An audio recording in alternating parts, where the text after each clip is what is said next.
Hi there, and welcome back to the Hub of Junior Golf Podcast. I'm Ryan Burt, joined as always by the founder of the Junior Golf Hub, Roger Nick. Roger, great show. Finally, a little respite in the college golf world, the junior golf, obviously going hot and heavy. The Nota Begay Junior Golf National Championship, which the Junior Golf Hub is the title sponsor, airing Tuesday and Wednesday on Golf Channel this week. So by the time this is posted, it will already be out, but there are re-airs. So always fun to see that on national television, to see the players and the sponsors all come together on a pretty cool golf course. And boy, the alumni list on both the men's and women's side, it does prove, Roger, that the cream eventually will rise to the top if you play enough golf.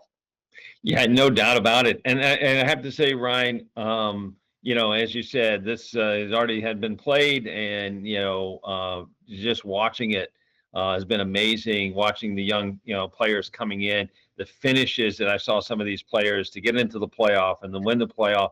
I mean, the shots. I mean, what a great job capturing that. Kudos to you and Nota for seeing this future, right, for junior golf. I think it's just amazing. So love to be involved with it. The highlights of the rankings, and Nota talking about the rankings. So Yes. so we're super proud of how that showed in the show. So thank you guys so much. Yeah, good all the way around, and certainly it speaks to the talent of junior golf as we welcome in our guest here on the Hub of Junior Golf podcast, Katie Rudolph, the assistant coach at Columbia. And Katie, let's just start with that. Kind of walk us through how NYU, obviously very successful now, an assistant at Columbia. How did all this transpire? Hi, thanks for having me. Yeah, thanks for Good to being be here, here. Katie.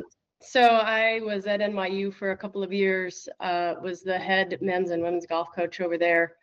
Really enjoyed it, really liked being with student athletes. The only but I will throw in is that it was a little bit overwhelming to have both teams, and really my passion really is to be very golf focused. And when you had both teams like that, it was a tremendous amount of logistics that had to happen, which took a little bit away from my passion for the golf side. So I stopped doing that. And when I stopped doing that, the Columbia women's coach gave me a call and said, would you like to come over here and do pretty much everything that you like to do, and that you're really good at? And I said, absolutely. That sounds really fun. So that's how I wound up at Columbia. Who wouldn't want to do what you like to do? I mean, that doesn't sound like a job to me. Yeah, it is kind of fun because I have no idea when I'm working or not working, because it all just kind of meshes together. Absolutely. I think, let's kind of start with the Ivy as a whole. Certainly we see it, Roger and I, with girls junior golf, that Ivy League is Stanford and the Ivy League. I'll include the Cardinal in there, but that kind of is the goal of, I want to say 70%. They want to pursue academics, but also play collegiate golf. You guys are in that tricky spot where the academics are such a huge part of the admission process.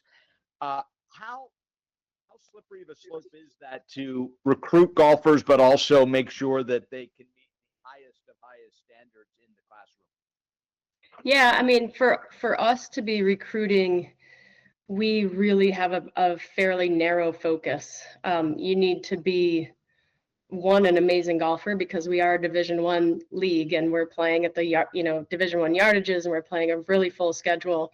But on the flip side, you also need to have the highest of academics. We're some of the best. The Ivies are some of the best institutions in the entire world. So all of a sudden, this huge pool of recruits that you were otherwise looking at, if you're a coach of another school, for example, it gets very narrow. And we can't take a chance on a player that just doesn't have the academics, because it's only going to get harder. And we're only going to ask more of you when you get to school. So if you're not pulling it off while you're in high school, you're certainly not going to pull it off in college. And so academics are as important when you're in the Ivy space as they are, certainly as they are of golf. And we're also looking at a pool of kids, a pool of student athletes that are probably not looking to play professional golf. So we need to be very mindful of just what their academic pursuits are, because these are genuinely going to be the leaders of the future when you look at who they are. And so we're there to support them with what they're trying to find and on the golf space, and create an environment for them to play golf at a really high level, while also being very aware of their academic pursuits as well. Katie, I think that's a great segue to asking the question. So you've got these players who at that level, playing at the Division I level golf, they're putting in so much time and effort to get there. They're already separating themselves into the 1%, if you will, right? I mean, that's a significant jump, in golf. Is it a big leap from going to the collegiate level to the professional level? And is there something that we can tell the parents and these players that, listen, if you aspire to play at, professionally, is college the only way to do that? Or is it just, hey, you aspire to play college or collegiate golf, and that's okay, and that's it? What would you recommend? What would you say to these young players coming up today? I mean, there's certainly a lot of different routes to get to professional golf, right? We've seen Alexa Pano skip college, and she went right to the professional route. And then on the flip side, we've seen Rose Zhang. She did 2 years, I believe, of professional golf. And then you look at somebody like Megha Ganne, who I teach. She's going to play all 4 years at Stanford, and then she'll turn professional. And so there's all kinds of different routes to get there. On the men's side, you're seeing some of the young guys just entirely skip college, and they're just going to go do it.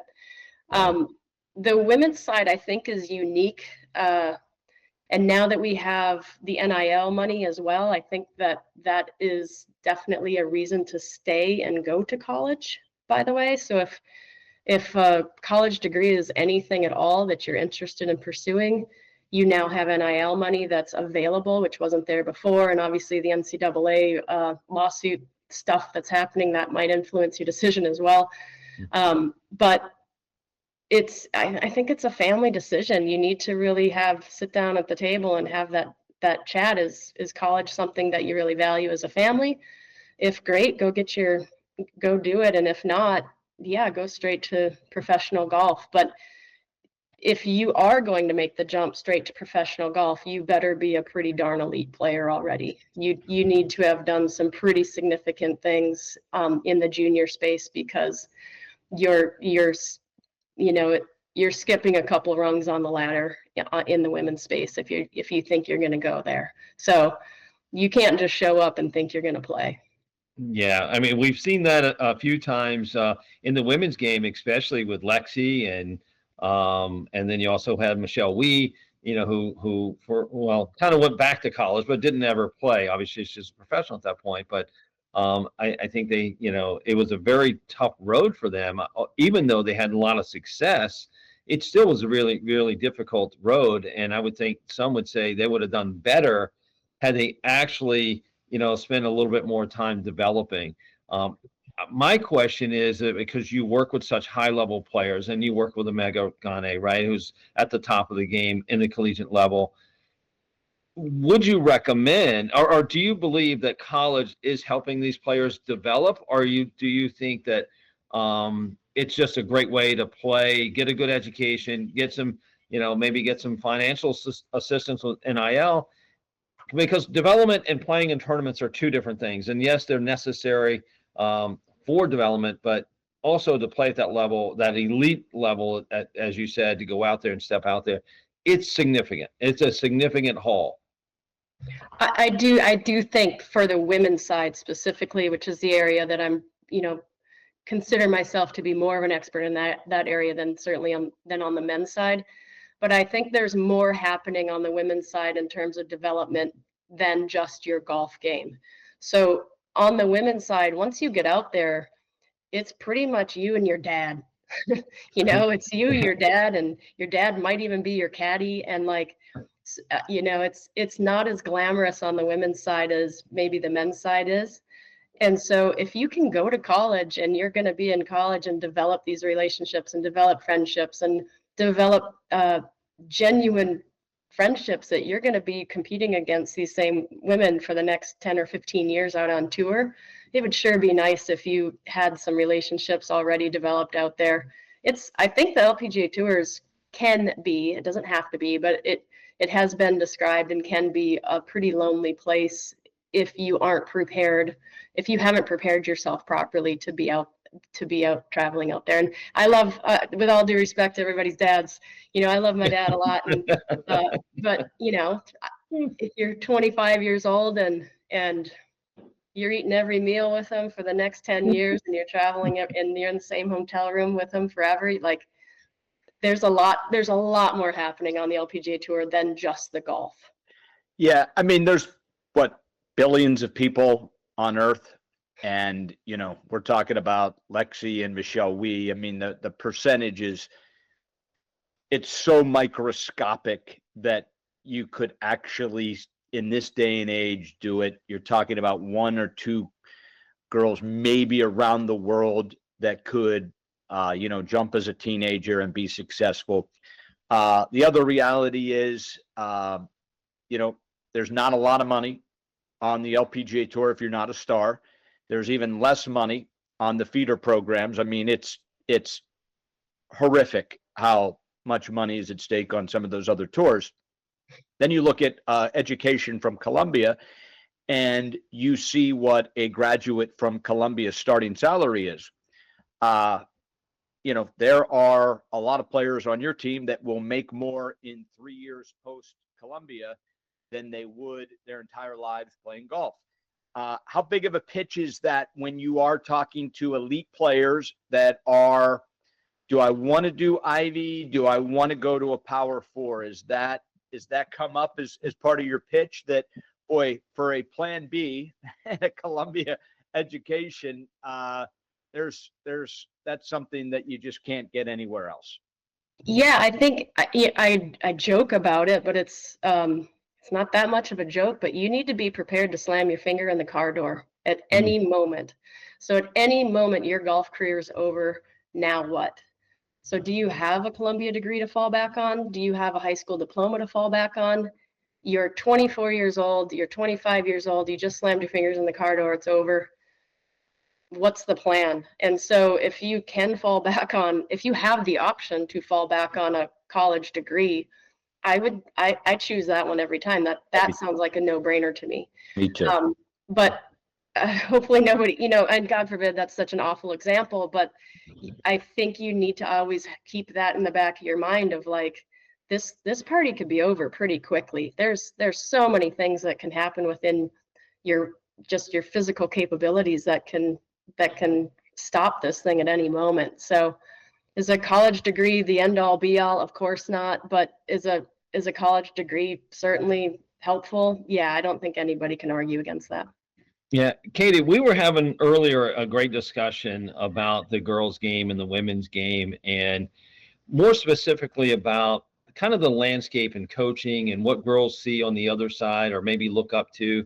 And I thought you made some good comments relative to what your personal goals are as a coach, as a leader in the sport of golf, right, for girls and women, and how you want to steward the game. And I want to preface that by not saying you're not necessarily saying you want to grow the game, but you want to steward the game in the right way, that you really leave a great legacy. Tell us a little bit about what your goals are in this game as a coach, as a leader, and a female leader at that, right? So I think that's something that's, is needed in our landscape right now. Yeah, I mean, so I had a really eye-opening moment when I was at the US Open with Megha in 2021, and it's the highest level of golf. It's Sunday at the US Open. There's not a bigger day in women's golf than that, right? And I'm looking left and looking right at the up and down the range, and I was the only female coach there. And it was just kind of like, that is so interesting to me that Wow. I am the only female coach here coaching an elite athlete.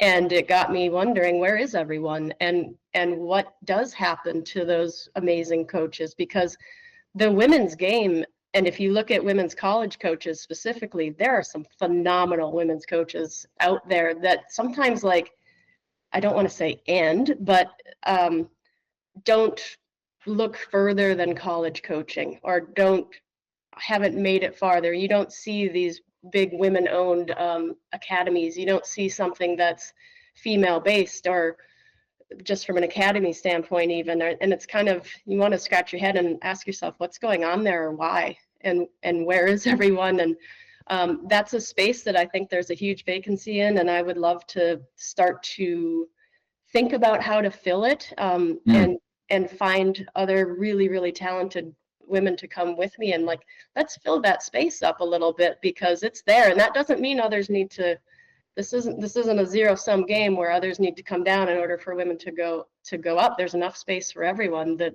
guys that are out there are wonderful. It's not to say they're not great coaches. They're awesome. But there is space for women to be out there, and I'm wondering where everyone is and why we find ourselves kind of settling in on the college coaching space, because they're just phenomenal females that are coaching. And I think we need to start to see us more out on the elite, out on that Sunday at the US Open, for example. Now, I'm going to add to this, Katie, and I thought this was very interesting. Okay, so you're talking about the wholesome, nurturing part of being a coach, and that's one aspect of it. But also, there's this idea that not being too soft to get these players to perform at the level they're trying to perform. Talk to us a little bit about that transition for a young girl who's playing golf, who wants to play at the highest level. What coaching means. I mean, sometimes it's not as. I guess the way to say it is, you're always nice and you're always wholesome, but there's times that there's a challenge, and you need to kind of press and pull that player through that challenge to get them to the other side. Talk to us a little bit about that, and how maybe a parent can benefit from understanding what coaching really means. It's a tough question to answer. I've always been known to be a coach that coaches with a little bit more tough love, or has just kind of a rougher edge about me, where I tell the truth a little bit, maybe too often. And the truth sometimes can be a tough thing to have to hear, that you need to play better. Like, often, the answer to 99% of golf problems is play better.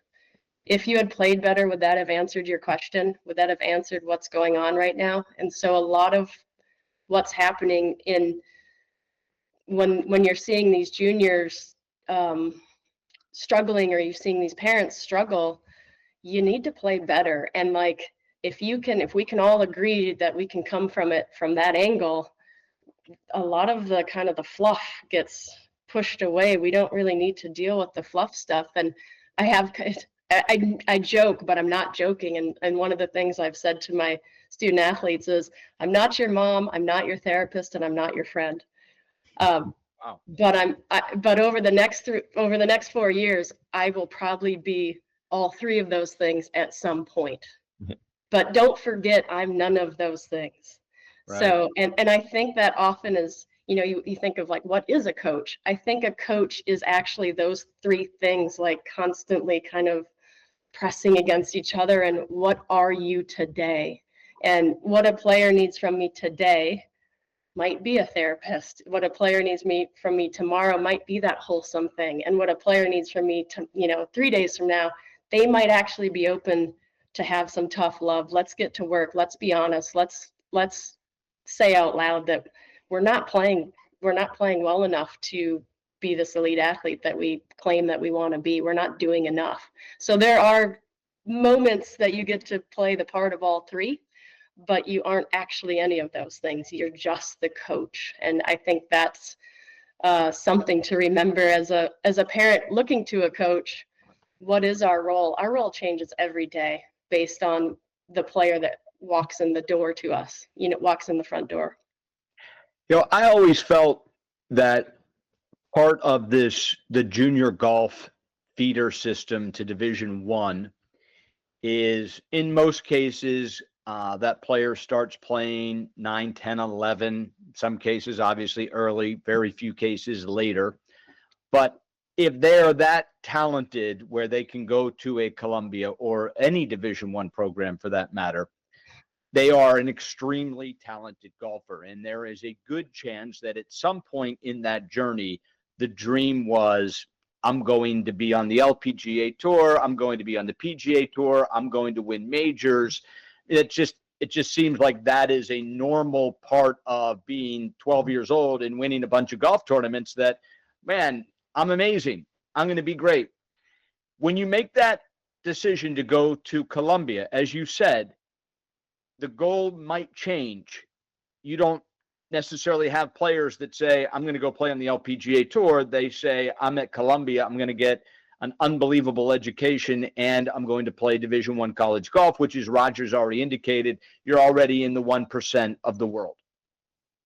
When a player makes that decision mentally, their whole life, it was, I've got to be as good as I can be. I've got to be as good as I can be. I got to play Division I. I've got to play at Columbia. I've got to play the LPGA Tour.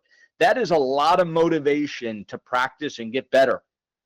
When that's gone, Katie, I don't mean gone, but when that little carrot to be the very best player in the world is removed, do you see a difference? Especially, you coach one of the greats and amateurs, and you obviously coach your team at NYU and now at Columbia. When that carrot isn't quite there and the goal is to get straight A's, maybe even more than shoot 69, does it change the way that athlete prepares 24/7? So, yeah, of course it does. And we also have to check ourselves. We're college coaches. We aren't the path to the LPGA.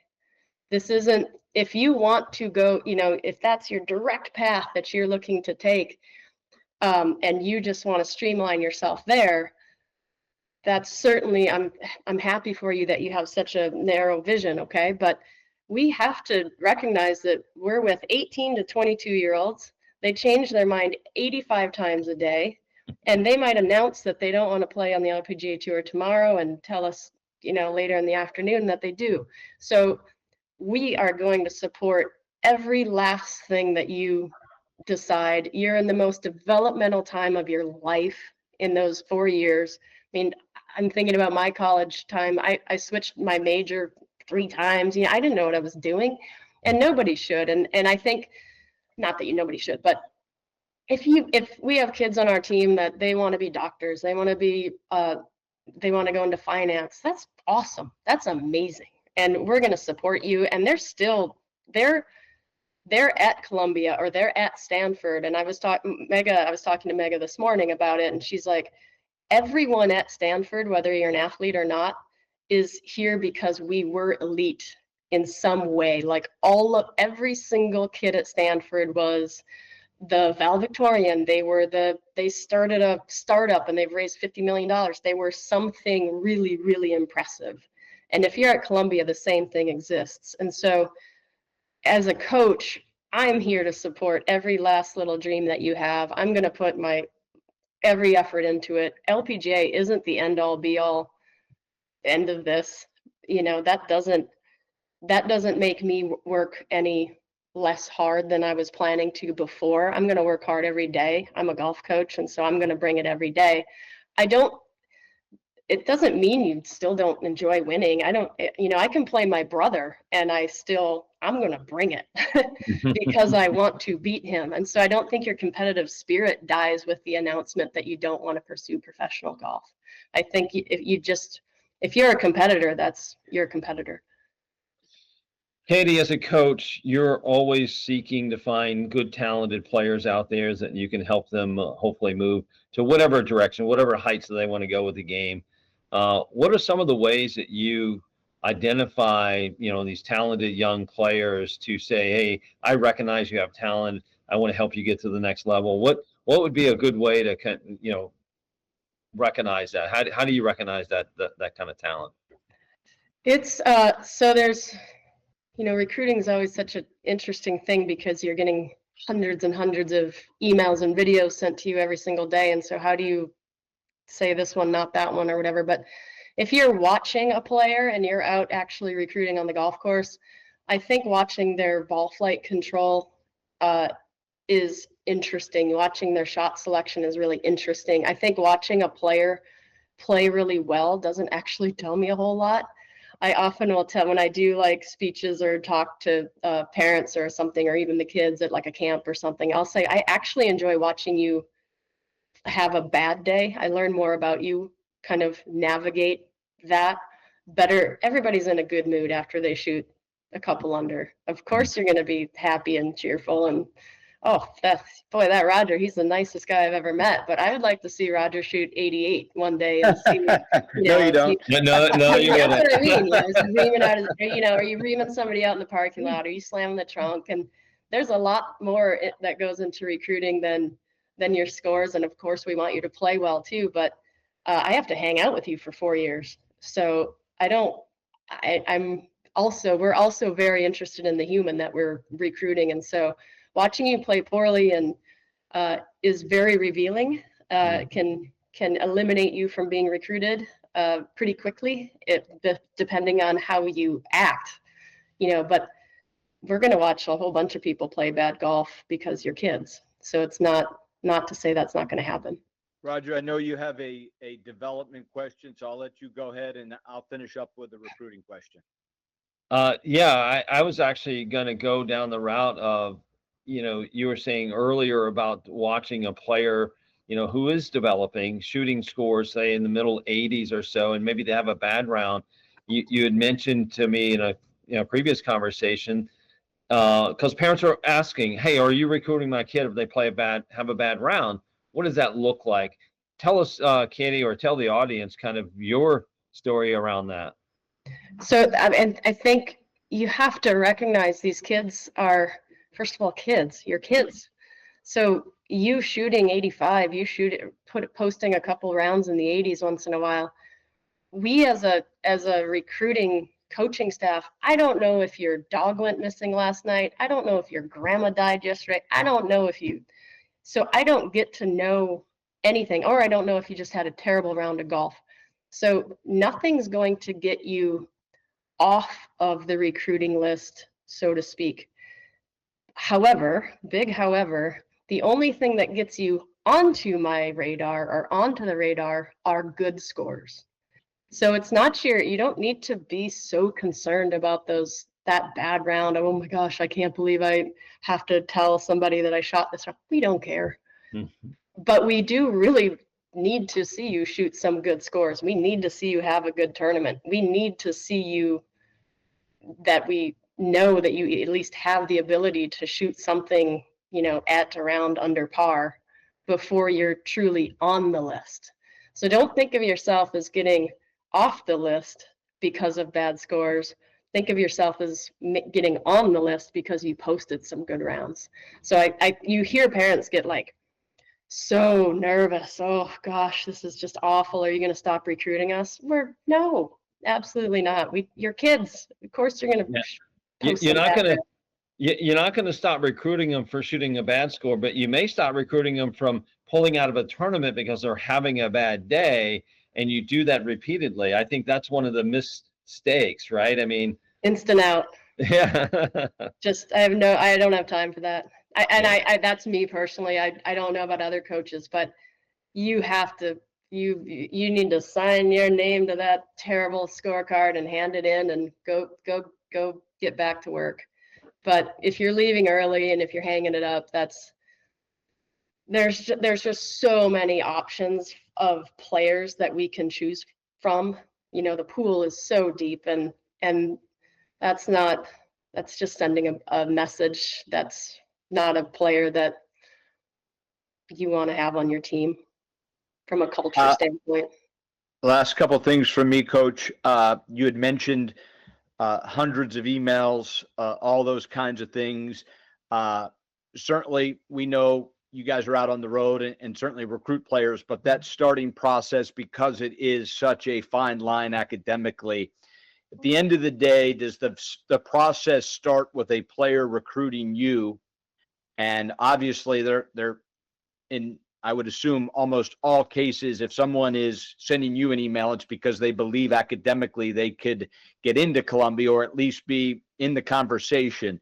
So does the process start for Columbia by player reaching out first in most cases? It can go both ways. Just being from all my NCAA regulations, I can't like specifically answer that. But what I can say is it's really anything you on, not Columbia related, but just big picture related. Go ahead and let coaches know you exist. Yeah. Go ahead and get in there, get in line on the inbox, let them know that you exist. I mean, you might be somewhere in northern Minnesota playing great golf, and it doesn't mean anything because we don't know you exist. So until you tell us, and by the way, at NYU, I was the head coach for both men's and women's golf. I was getting anywhere from 200 to 300 emails a week. Wow. So now let's say I left for a tournament Friday, Saturday, Sunday. Monday, I'm home. I need to kind of get my life together again because I just got home. So now 4 days have gone by. Tuesday, I now sit down to really sit down at my inbox, and I have 600 emails to go through that I'm looking at on both the men's and the women's side. And the email that you need to write needs to stand out. It needs to, tell me something that's just going to like make your email be more unique than someone else's. And otherwise, I'm reading, by the time I'm on email number 399, they all look the same. And so you need to really do something to connect with me, or to make me laugh, or to have like make me see that, oh gosh, this Ryan guy's he's kind of funny, something that'll just make you just slightly stand out. And it doesn't have to be your scores. If I were to take the average golf score of every kid that applied to NYU or emailed to NYU, for example, there's like 75. All kind of the same. It's all the same. And so you need to do something to connect with the coach and really tell me why you really want to go to school here or there in that case. Really interesting. You mentioned ball flight, and that's kind of the last thing from me. That's when you're out recruiting, you're looking for how a player controls their ball, et cetera. How about that in the email? Do you want to see videos, or is that too early? Do you want to see that they can, have been through a PDI assessment and they can hit the windows that are required, or is that a little later down the line? It doesn't hurt. It sure doesn't hurt. I do want to just take a quick look at your golf swing. You think about, as PDI becomes more of a generalized norm, what we're receiving in when we get these emails, it's just pretty much a one-page resume. It's who you are, what your grades are, what your address is, what your high school, and then just a resume of what your golf scores were at various tournaments, and then maybe a link to your swing. And like a PDI, for example, would be super helpful for coaches to kind of get a sense, and also super helpful for the student athlete to get a realistic sense of what's happening here. And I think that's down the road a little bit before we're all just accepting a PDI to kind of be the norm.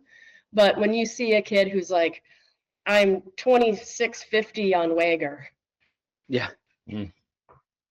That's great. I'm glad you've played, and like, that's great. And you might be the best player on the planet, but you just haven't played enough tournaments. Right. Whereas a PDI could really kind of grab the fact that, hey, this kid who's 2650, this guy who's on Wager is actually a really, really, really potentially good player because I see his PDI number now. And so I think a PDI is something that hopefully, I hope over time will become a more generalized, accepted way to like throw on that resume with other things along with what you've got on your SATs, etc. Yeah, well, I hope so. Yeah, no, and certainly, having listened to so many coaches say the exact same thing, that there are just, because really good golf ranges really between 68 and 74, right? You're talking about thousands and thousands and thousands and thousands of players that shoot between 68 and 74. That's such a small line that we're supposed to decide who's good and who's not, who we want, who we don't want, when it all looks the same. certainly PDI, that kind of information for a coach can be game changing. So we certainly look forward to that becoming one of the key instruments. And I know coaches do too, just because information is king, and that's going to help a lot when you see those numbers to go along with the 68 to 74, right? Absolutely. And like, yeah, like data's king right now, right? And everybody is telling you every last thing. I think your actual question, by the way, was more about like, do I want to see what your ball flight is? I don't. Other coaches do. Yeah. I just want to know, can you shoot around par? Can you shoot under par? And have you? And if you can, yes, hi, you're on our radar. Yeah. In a tournament. Well, Coach, we appreciate you joining us today. Happy holidays to you and your entire family. We appreciate you coming on today. Thank you so much for having me. Awesome. Thanks, Katie. Well, Roger, I'll tell you, first of all, you and I saw it first and foremost at the National Collegiate Coaches Convention in Las Vegas. But to now start to hear, and our regular listeners to the podcast of our PDI, to now you start to hear, and this is the start of the avalanche. Now you start to hear a coach say, all these scores look the same. Give me something that makes you stand out, like a PDI score. Okay. What do you think happens, Roger, when coach after coach after coach says, I want someone to stand out. Give me a PDI score. I mean, this is the avalanche that we're looking at. Yeah, no, we hope that's the case, Ryan, and we obviously are hearing it. And there is now a tool, and there is a way to see that difference between some of those scores and those players that they're recruiting.